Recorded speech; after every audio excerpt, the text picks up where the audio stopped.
Hello, everyone. Welcome to this week's midweek devotional. We're so happy that you joined us here at University United Methodist Church. If this is your first time here, welcome. We're so glad that you're joining us and tuning in. If this is not your first time here, we're glad that you decided to join us back. So currently, I am filming this in Atlanta, Georgia, in the airport, on my way to Nashville, Tennessee for school. For those of you who don't know who I am, my name is LeBoeuf. I'm the Director of Youth Ministries here at the church. And so we love technology for the fact that I can come to you from Atlanta, but also sometimes technology doesn't work.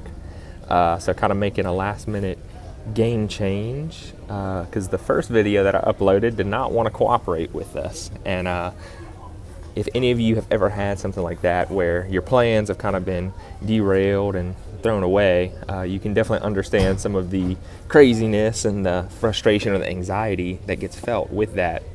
And so it's funny that I'm in an airport recording this, because currently we're in the middle of a series called Sent, where we're looking at an airport as an analogy for the church, in the sense that it's a place where you go and they try to make you feel welcome and hospitable, but yet they're expecting you not to live and sleep in the airport, right? They're expecting you to go somewhere else and get to see more places and see more people and get to interact and mingle. And let me tell you, airports are an interesting place.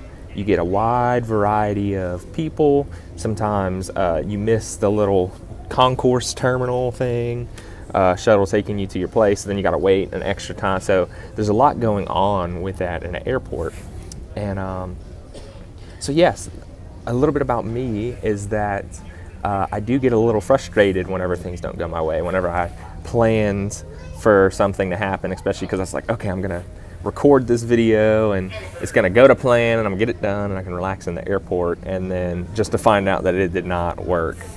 And, this week we're looking at Saul, who most of us would know as Paul, if you have heard of that name in the Bible. And so this Sunday at church, we're going to be looking at Paul before he was Paul, when he was Saul, on his way to a trip to Damascus. His plan was to go there and do more things. And in fact, he was known for persecuting and killing a bunch of Christians. And so his plans got a little derailed, as you'll see in Acts chapter 9. If you go ahead and take a look at that, his plans get a little derailed because he has an encounter with Jesus in the midst of this. The same person that he's persecuting, he has no intentions whatsoever of meeting or even having a conversation with, let alone this big interaction, this life-changing thing. And his plans got completely derailed. Everything that he thought was happening to him, even to the point where he was physically blinded. And, Saul for a while had been spiritually blind, in the sense of, trying to run around and persecute people and even get them killed if they call themselves Christian. And now he is physically blinded in this passage, almost as a way of humbling themselves. And so I don't know if any of you have ever had an experience like that, but it is a life-altering, life-shattering experience, right? Whenever we get humbled, whether it's by our own doing, whether it's by other people's doing, whether it's by God's doing. But that's from the point in which we can begin to experience the grace and the transformation that God has for us. And it's very interesting to see those moments.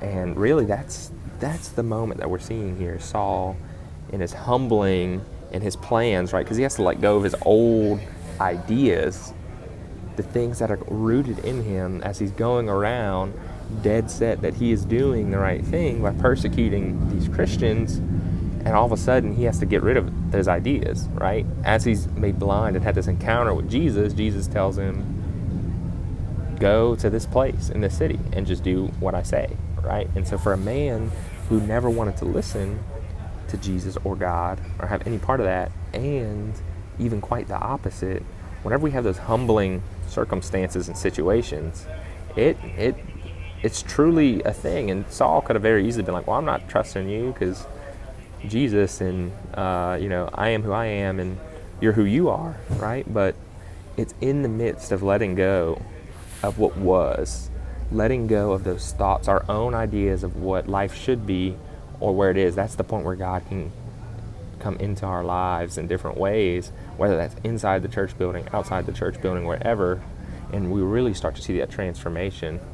So as we go throughout this week, a couple questions for us to think about is, have you ever experienced something like that? Has there ever been a time in your life where you had to kind of get rid of your old ideas? And if so, what were those ideas? Second, how was that type of experience? Was it a humbling experience? Was it a freeing experience? And lastly, what is it that God is calling us to be transformed into? What is it that God, through His vision, is guiding us into in the next stage of life? Whatever that may look like. It could look like a change of scenery. It could look like just engaging with people around us in our community. Whatever that change looks like, what is it? What is God really leaning in to tell us to do, to humble ourselves and to really dig in and chase after Him with and follow His guiding and His prompting? And so we would love to hear your story. If you want to go ahead and leave that down below in the chat, or if you want to send us a private message, or even if you want to come visit us on Sunday and just share your story in person, we would love to connect with you in that area. And as always, thanks for joining us here at this week's Midweek Devotional, and we hope to see you tuned in next week. Thanks. Have a good week.